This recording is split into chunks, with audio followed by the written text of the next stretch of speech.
Well, you find out that most African countries are still struggling with their politics today because they have paid little or no attention to the structure that holds their democracy. Um, they seem to pay more attention to writing and amending the constitution, which in most cases are unreasonably drafted to appease specific tribes and interests. You see, um, in organizational politics and governance, the structure is the way we build, arrange, or organize policy components to sustain the constitutional obligations and objectives. And that is why in leading change a process, the foundation of these structures must not be compromised. They must be well erected. In other words, a good structure is the backbone and foundation of an effective governance process.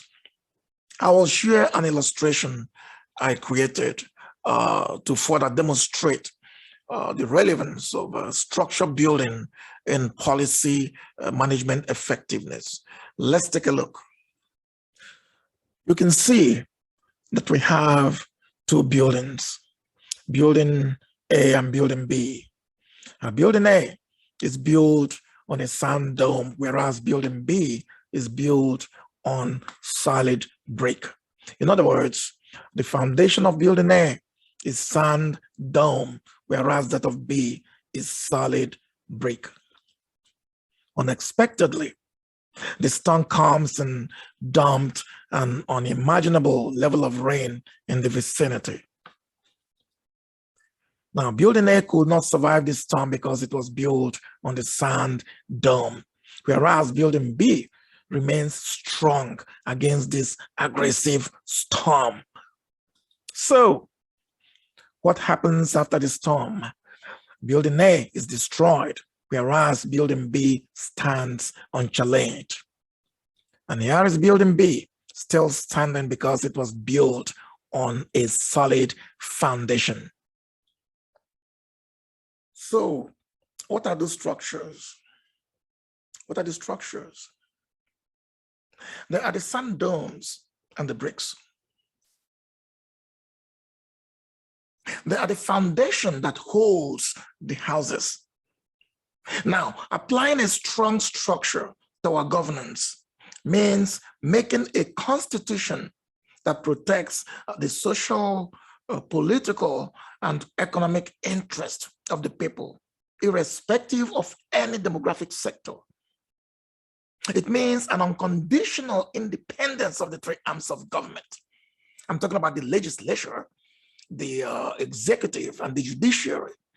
And these three arms must evolve in accordance with the goals and business of the government as defined by the Constitution. Now listen. Listen very carefully. Every African nation, in one way or the other, struggles with her governance structure. There are still tribal or other schismatic issues in countries like Nigeria, Ghana, Liberia, Rwanda, even South Africa, and I can keep going.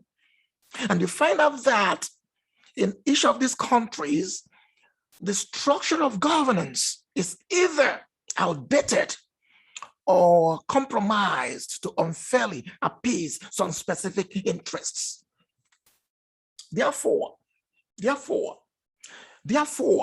to attain an effective leadership process, the structure or foundation of governance must be strong, fair, and must be compatible with the social, economic, and political interests of the masses.